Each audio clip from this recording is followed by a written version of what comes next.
weltare ɓiɓɓe fulɓe ando diine maɗa fedde heblo sukaɓe africa weltare tv takkusana yoni to likseyba gorgol to fumo guileyta to mbutta to sehil baabi to taktake to wuliyenje to wompu to jaareɓe to guray to samba kanji to buruji to ñoomela to melga ko on takkusan juula ha to galle ceerno Haabou Diallo to kiiɗira ko on takkusan kadi juula ha to galle ceerno Haruna Ballali to gongeji liduɓe ha e nder commune Sinthiou Mamadou Boubou kala e ko taari ɗum kala ene jeeya e gardidi kabaruji men to leydi Mauritanie e nder toɓoji cakkitiɗi wadde ɗi tinama neɗɗo goto Hawrela Dial neɗɗo goɗɗo kadi barmi hen to nokku biteɗo nde Xeyna ene tawe nder mokarɗamo tembedera ine ko jamguelaji wonde yooɓi pittali mabɓe to Monguel ne toon teskama barage woni uddomo Monguel yaadi e wamo wame to leydi Sénégal e nder jonde jagorɗe joɗinode alkamisa hanki o fodde capanɗe jeetati nomination waɗama hen gonnoɗo kadi directeur général DG woni direction générale des élections waɗama limogé ittama e golle makko ha laaɓi to leydi Mali ko fodde capanɗe jeegom holsere ko fama tetti e juuɗe seɓɓitiɓe walla luddiyankoɓe tawi ko nayyi janani gujjunoɗi gonnoɗe juuɗe ruggiyankoɓe ɓe tettiɓe dottiti jomumen habaruji men joɗam jaɓeri ma jaaha to leydi Russie to Bangladesh to leydi Vietnam to leydi Israël to leydi France kalene pan systéme informatique mo windere nde tini aljuma hande o bisimilla mone ketki hoto tire hotodirte joni joni piren pacciren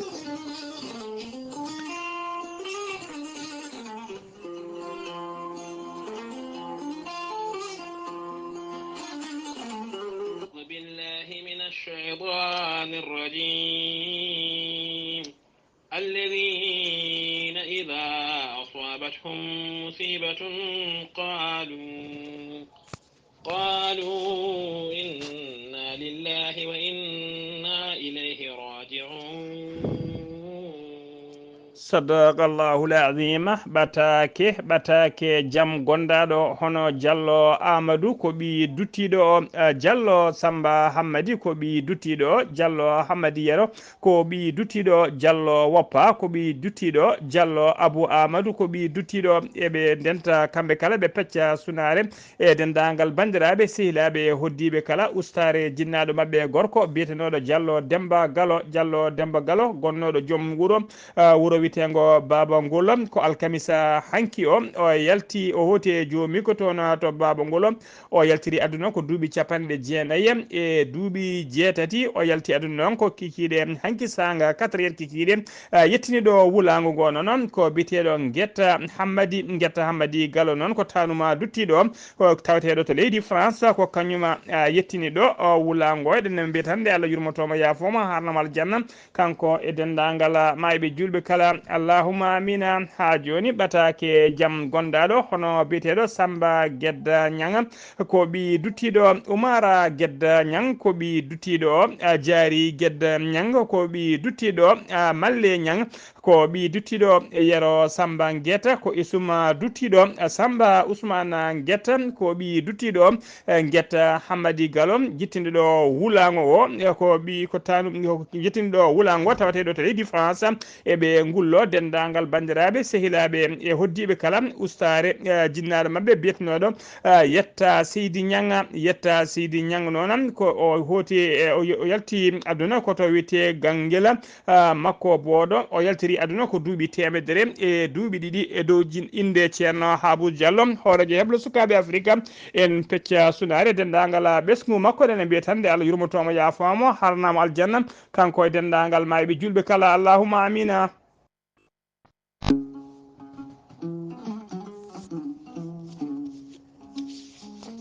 aadi bil aadi salade aadi ɓuuri firtude aadi ceerno Amadou Tidiane Diallo gorko mo melga wuuro jinneji wi ko firtata aadi mo adodiri e jayde weltare ɓiɓɓe fulɓe andu diine maɗa weltare TV ceerno Amadou Tidiane Diallo ko jaadino ɓalwal e danwal kala ceerno Amadou Tidiane Diallo ko wittiyanke leɗɗe omo safara rafiji kewɗi ɗi jiida cirola wonduɓe kista fibrom dogam site koyɗe musoje koyɗe ɓuutoje e keeceje musoje kala ceerno Amadou Tidiane Diallo gorko mo melga wuuro jinneji ne safra yanoɓe barogal eɓe seeɗi ndeji mbakdede koye mumen kala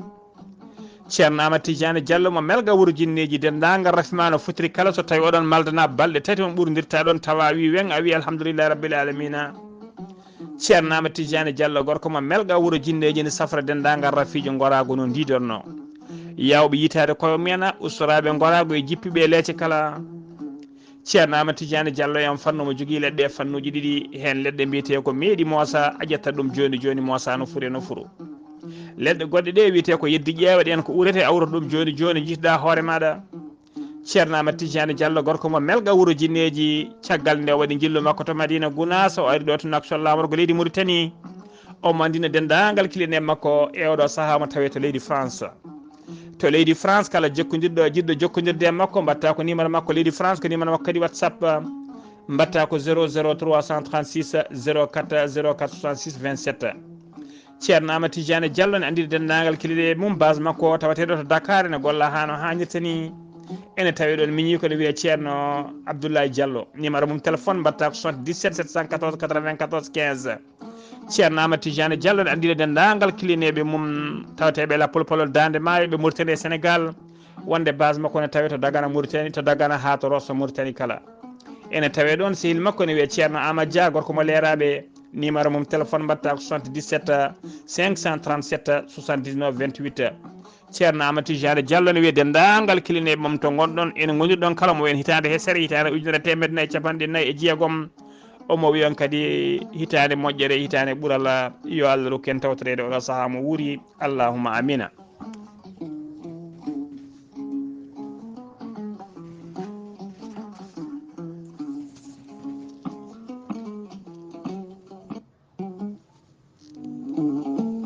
aadi bil aadi salade aadi ɓuuri firtude aadi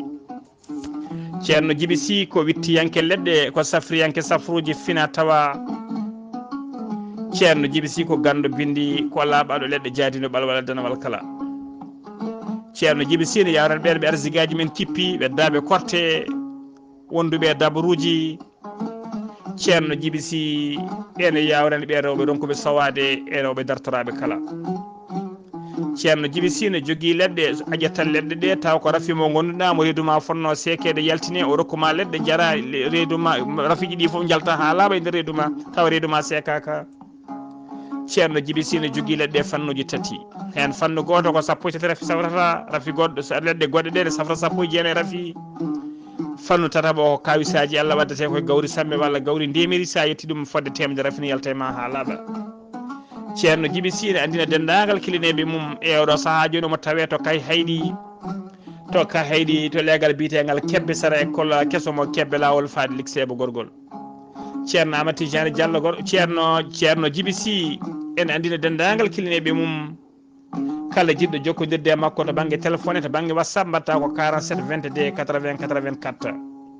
ceerno Djiby Sy wonande yiɗɓe waɗinede liste ka tawateɓe nder leydi Mauritanie ko ujunere uguya walla cooda kartal ma crédit ngal ujunere keefa neldamo haala ko wone nder ɓerde ma ha jiira ha mbira yuni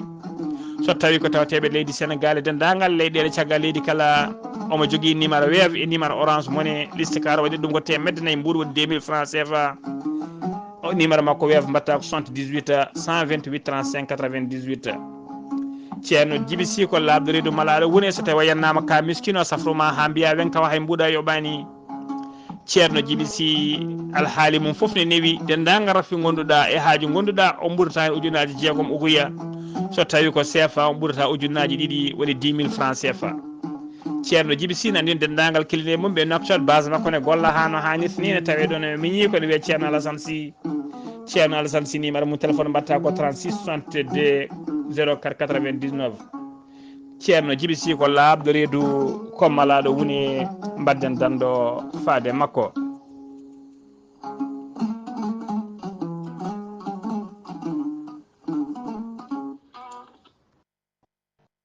kawis e keyleki gorelte ko haako moƴƴo iwru ko tokkordinnoro gorelte ko kawis wonande ɓen jogiiɓe yoga e ñabbuji kolliti jiitima hen koye mumena gorelte ko haako sa itti ko jamireɗa a waɗi ndiyam nguldam aɗa yara aɗa yiito cellal ɓandu maɗa gorelte ko haako iwata koto korodinoro ari ko wallude e safrude ha moni kala yiito hen hoore muɗuma gorelte an joguiɗo AVC cardiaque ƴiƴam dogata e ɗani mum ɓandu jaaɗoru ɓandu wuloru neɗɗo joguiɗo sukara cholesterol ha tenti kadi e on neɗɗo mo nangata taare kala gorelte ko kawis ɓolo tan woni e muɗuma sa jokkodiri e muma ma yitto hoore maɗa ha mbiya alhamdulillah sa yiɗi jokkodirde e siita gorelte beele mbawa janggande hoorema ko jangta e gorelte kala jahata koto Google tappa www.gorelte.com ma janggan hoorema kala an tuƴiɗo donkuɗo yaade juma e jama jokkoyde enɗam gam ɓandu musor jokkodire gorelte sa yiɗi jokkodirde e tonggode gorelte wattu woɗɗu joni joni so tawi gonɗa koto leydi Côte d'Ivoire jokkodirta koye Hamidou Ba 00 225 01 53 11 51 54 so tawi noon gonɗa koto Kidira e kotari ɗum kala jokkodirta koye galle ceerno Habous Diallo 77 554 75 54 so tawi noon gonɗa koto Dagana jokkodirta koye Mamadou Nassirou 77 942 11 12 so tawi noon gonɗa koto Diourbel jokkodirta koye Bulli Guisse walla mbiya Abdoullahi Guisse 78 690 03 37 so tawi noon gonɗa koto Juude Guriki jokkodirta koye Gueddasi 77 267 16 66 so tawi noon gonɗa koto leydi France jokkodirta koye Haruna Ngayda 06 50 99 64 43 musidɓe tedduɓe gorelte e jeese men dañen hen jama kettude kaburuji mon e demgal pula Afrique Asie Europe Amérique Moyen-Orient Océanie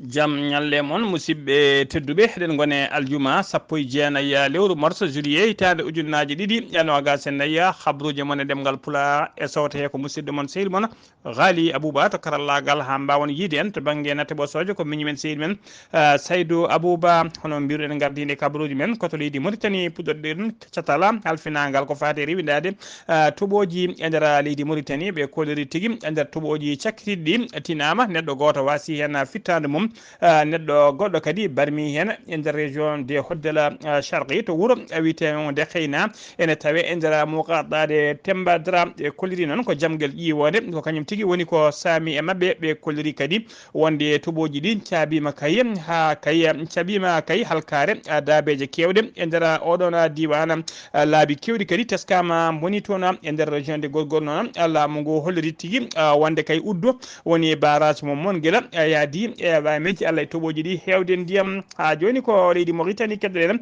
jagorgal leydi Mauritanie kalfinaɗo ko fate ndema wondude gouverneur de Trarza ɓe mbaɗino jillu mabɓe taw ko jillu d' inspection ñande alarba ɓennuɗo e nder moqaddamo Kermasser région de Trarza ɓe jilli noon nokkuji kewɗi tawi ko nokkuji remru tawi kadi ko nokkuji privé tawi ko ndema maraîchère e nder fanle remete hen e nder fanle to wiyete Aftou Sahel ɓe jettima kadi coopérative groupe Itqana remoɓe ligguimaji ɓe jettima to société Timara écrit ɓen timana écrit noon ɓen dartori tigui ko remde basalle e pomme de terre ɓe jettima kadi ɓe mbaɗi visité société Sadarana joguiɓe kay chambre foudar woni tigui suudu mawdu taw ko suudu ɓumroɗo fati kay moftugol ligguimaji e fruiji kala kono kadi ɓe jejjitani ferme biteɗo ferme Mbakha Gik ferme Mbakha Gik noon tawateɗo e nder wuro Dorosgo ɓe jettima kadi to guesa ba temedde jeegom e capanɗe jeeɗiɗi hectare tawi hen temedde capanɗe tati hectare ko maaro remete hen tawi kadi tambino ɗiɗon hectare uji ko génie militaire e nder campagne ɓennuɗo ɓe keeɓi hen rendement tigui gartam mbaɗɗo fayida no fewi saabu kay e nder hectare kala ɓe keeɓi hen 5 ha 6 tonnes maaro kala hen hectare hono délégation noon kadi yettima to usine duttowo maaro on usine noon ko joomgal woni homme d'affaires mauritannajo goto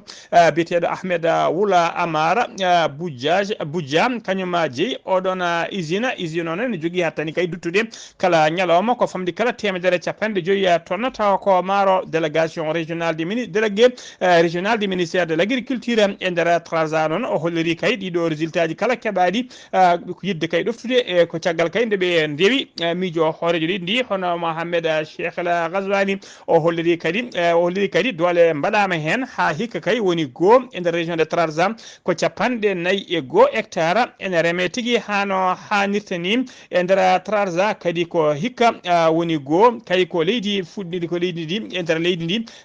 hikka kadi woni goo ko leydi ndi fuɗɗi ni ko leydi ndi kay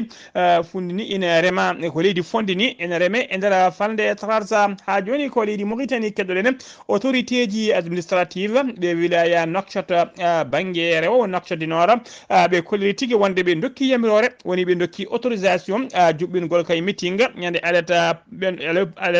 ɓawo janggo no gasi go lewru juillet to bowal kidgal ngal laaɗi duwaje ngal Nouakchott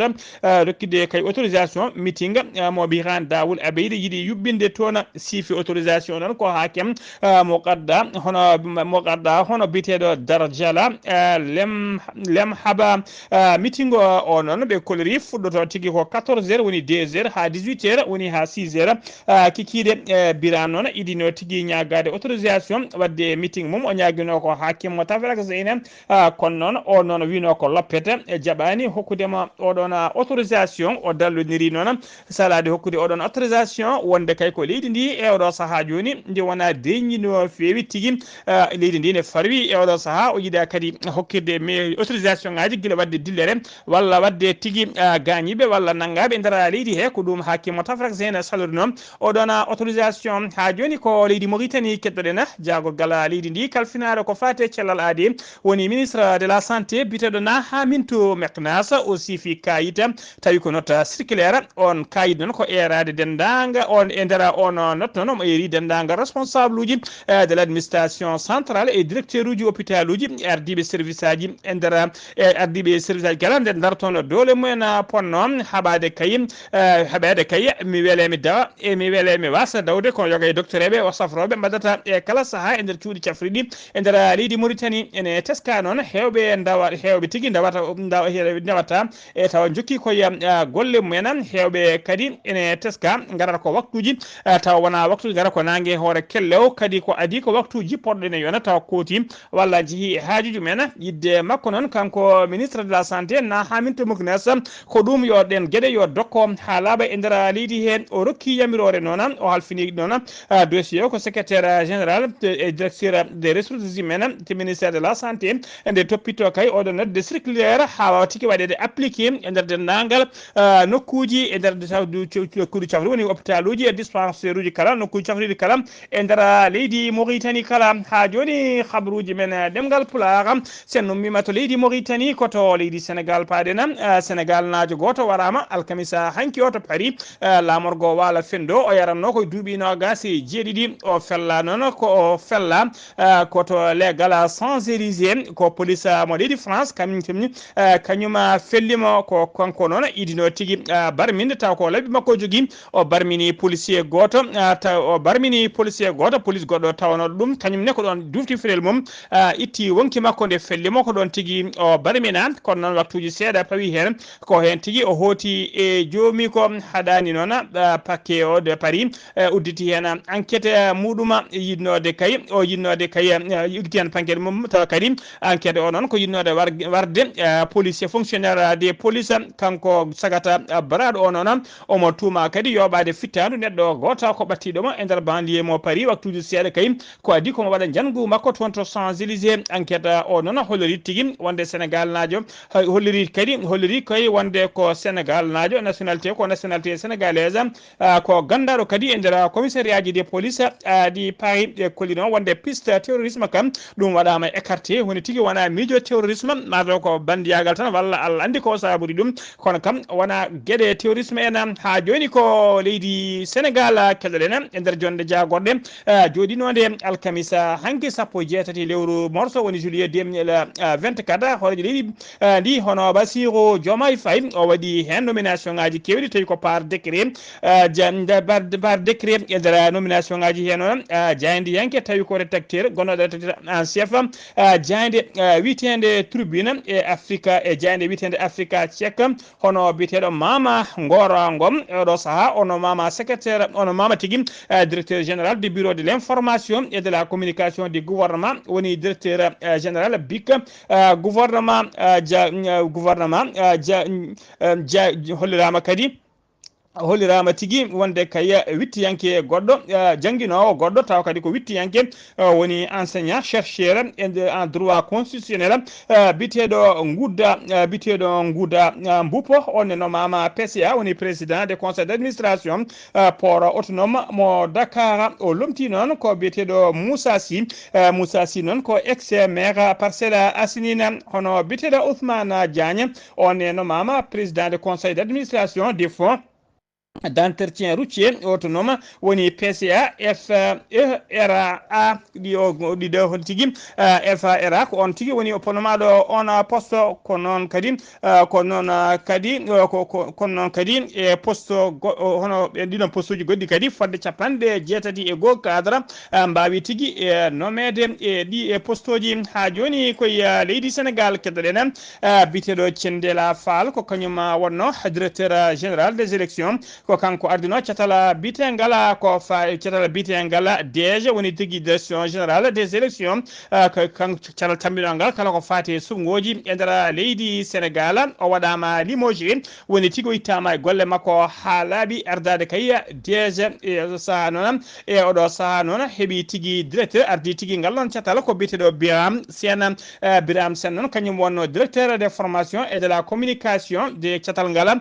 Biram Sène ko magistrat ko ye nder conseil des ministres alkamisa hanki o heeɓi nomination e oɗon poste ha joni ko leydi Sénégal keɗoɗen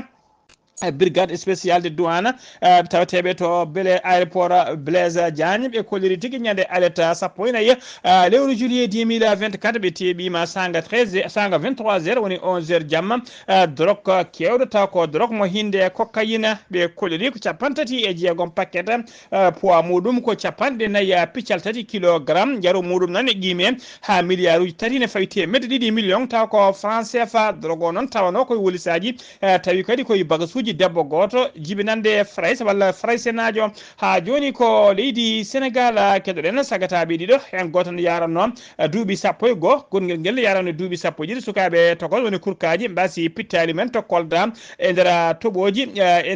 toɓoji hollirama noon ko ndiyam toɓo koyti en tigui ɓe mbasi pittali mabɓe taw koɓe yooliɓe hakkude wuuro witego Tamasanka e wuuro witego Sare Jomfo ha joni habaruji men ɗemgal Pulaar sen ummima to leydi Sénégal ko to leydi Mali paɗena to leydi Mali jen ha to wiyete Sandare ko wuuro tawatego 150 kilométre hakkude mum e Haye poste gendarmerie wuuro ngo noon kañuma yanano ñande alkamisa hanki sappo e jeetati lewru juillet 2024 sanga 3 heures du matin ko sebbitiɓe noon arɓe dow motoji ha kewi kañumen mbaɗi jango ngu dadiɓe ɓe noon dartima dole mumen ponno ha diwtiɓe kay haɓe mbawi yatirde ɓawo hay goto noon wasano hen fittade mum kono matériel kewɗo boni hen sebbitiɓe ɓe kadi mbawi duppandeɓe autoji ɗiɗi e nder brigade ngal nden renfort dadiɓe noon nani habaru o ɓe ummi renfort ummiriɓe to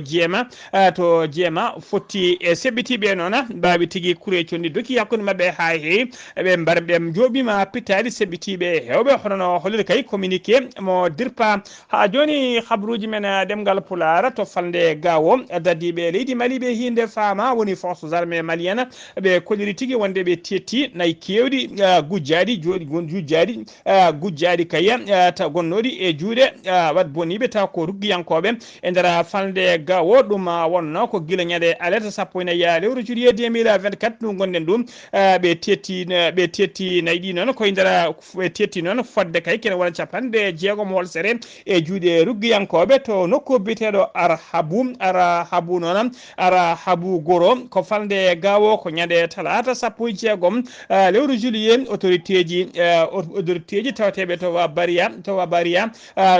ne nder falde gawo tottiti nayi ɗi jomumen e nder parka mo wa Baria e nder falde e nder parka mo wa Baria addino cérémonie o noon ko chef d'état major des postes de commandement interarmée théâtre est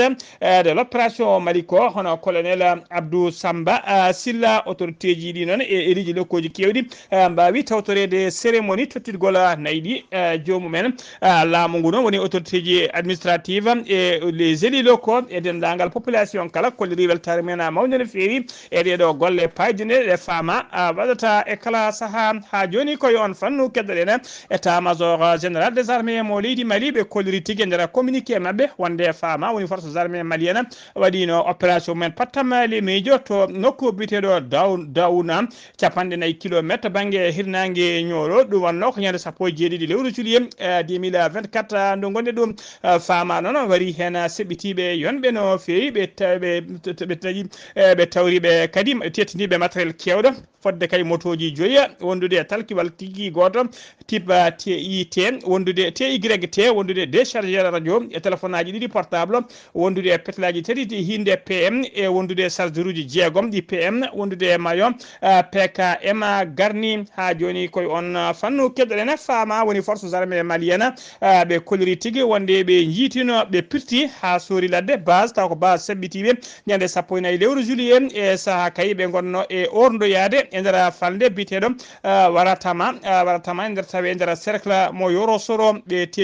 tetti toon noon matériel kewɗo no feewi ko wayno radio ji talkiwal ki téléphone aji ko wayno paaɗe militaire e kuure ɗe hinde tawa ko 7,70 millimètre wondude médicament ji e guura kewɗo no feewi tawa kadi wonno koye juuɗe seɓɓitiɓe ɓe mbawi tettude ɗum ha joni ko leydi Mali keddoɗen Amadou Diarra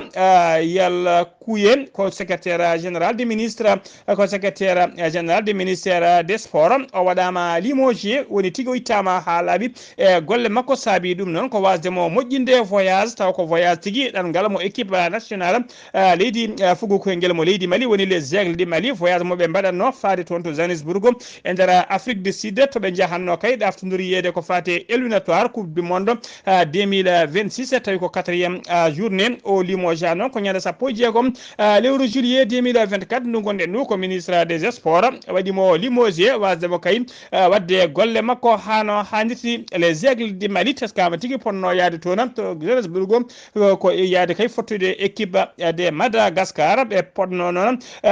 ko ɓen tigui ɓe ɗaftodira toon ɓe mbaddi toon noon ko ɗekki woni 0-0 match nul ko ɗum woni koɓe mbaddi toon on match nul noon usti tigui chance équipe de Mali wawde kay waɗede qualifié e ɗiɗon ɗaftodiral kay coupe du monde 2026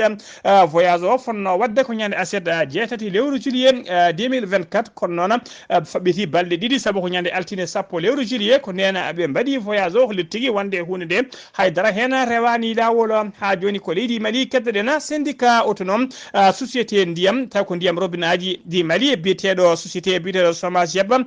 jetara syndicat ɓe noon ɓe mbaɗi tigui ɓatake dariɗo faade directeur général société o wonde kay yo andu wonde ndiyam ɗam jardata marinaɓe ɗam ndiyam wona moƴƴuɗam ewɗo saaha ɗam waɗaka barke ko alkamisa hanki o noon ɓe ɓayini oɗon communiqué ɓe kolliri noon koya yamirore kay catala bitengal ECAP Sahel Mali yamirno tigui laboratoire national des zones ne ɓaɗata analyse mum ɓen noon caggal ne mbaɗi analyse yaltini rapport hollude kay wonde ndiyam ɗam moƴƴani ɗam waɗaka barke syndicat autonome de SOMAGEP noon yinde muɗum kay ko yo directeur général o sona jebba nde wawa tigi ƴettude toutes ses responsabilités moƴƴitina ndiyam ɗam ko ɓuuri yawde e yaccade ha joni ko leydi mari keddoɗen Lassine Dembélé ko gonnoɗo ministre de l' agriculture woni jagogal kalfinaɗo ko faten ndema o ittama ha laaɓi e poste makko waɗama limogé lomtimo e oɗo saaha joni ko biyeteɗo Daniel Kelema no kañum ko ganduɗo no fewi oɗon ko gandu no fewi e on fandu o woni no kadi directeur national de l' agriculture o woni no kadi secrétaire général de l' agriculture ko noon kadi président directeur général PDG campagne malienne pour le développement des textiles CMT ittama ko noon kadi on ittama e golle muɗum e poste mum lomti ɗum ko biteɗo Mamadou Moustapha Diara on noon ko professeur d'enseignement supérieur fof no fayi ko noon koye conseil fof noon waɗi koye nder conseil des ministres joɗinoɗo ñande 16 lewru juillet 2024 ndu gonɗen ɗum ha joni habruji men jolam jaɓeri koto leydi habruji men jolam jaɓeri koto leydi Russie paɗenam aljuma hande 19 lewru juillet 2024 ñawore jaydiyanke Amérique najo jaydiyanke Amérique najo biyeteɗo Evan Gershkovich yani ha laaɓi e nder leydi Russie o waɗa noon ko waɗama reconnu coupable ko tuma wonde kay ko espion wonde tigui arno ko jukkidade e nder leydi Russie e nder leydi Russie o taƴanama noon duuɓi 16 omo lelo e nder kaso o nangano noon ko guila mayirɗe hitande 2023 o wonno koye reportage makko to nokku biteɗo Ekaterinbourg ha joni habruji men jolam jaɓiri koto Bangladesh paɗena Bangladesh seppoji gulɗi jaw juɓɓinama e nder Bangladesh e nder district mo Narasingdi e nder tawe nder hakkude leydi ndi ko ittijaji noon kañumen juɓɓini ɗiɗon seppoji aljuma hande o ɓe jaɓani noon ko kaso district kaso district o ɓe jaɓani ɗum ko on tigui toon woni koɓe jaɓani e ɓe keeli bafala kaso ɓe mbawi yaltinde dangala prisonnier ji uddunoɗi e nder kaso e kala mbawi tigui fortude laaci naate soyde hay goto ala keddiɗo e nder on prison ɓe dutti kadi ɓe gayni ɓe duppi prison o e nder seppoji he noon hollirama waɗi tigui 12 neɗɗo wa mayɗo e wasɓe hen pitare men 400 policier kadi mbarmi hen fodde 50 journaliste kadi gañima hen goto noon e renoɓe kaso holliri tigui wonde ko temedde kewɗe prisonnier ji gonno tigui e nder kaso he hay goto e mabɓe ala keddiɗo kamɓe kala ɓe keeɓi fattange dogde yaltude kaso ha joni habruji men jolam jaɓeri koto Vietnam paɗena hono secrétaire gonnoɗo secrétaire général parti communiste vietnamien biyetenoɗo Nguyen Phu Trung o yalti aduna aljuma hande o yalti aduna ko duuɓi 18 koye ardinoɓe leydi ndi noon ɓurɗo kay sattude laamu kañumti o jiya noon ko sanga 13h30 o yalti aduna e nder hôpital militaire mo Hanoi lamorgo leydi ndi ha joni habruji men jolam jaɓeri aljuma hande 19 lewru juillet 2024 winderede kala tini kay nintende kala tini kay walla heeɓi tini pan taw ko pan molanteɗo Allah tawi kadi ko pan on pan noon ko pan informatique mondial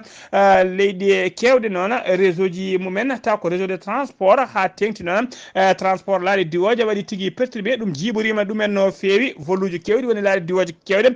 ponnoɗe diwde kay subaka hande avion ngaji kewɗi walla compagnie ji kewɗi kay mbaɗi annulé ɗiɗon voluji koye nder nangue hoore he noon ɗum fuɗɗi artude seeɗa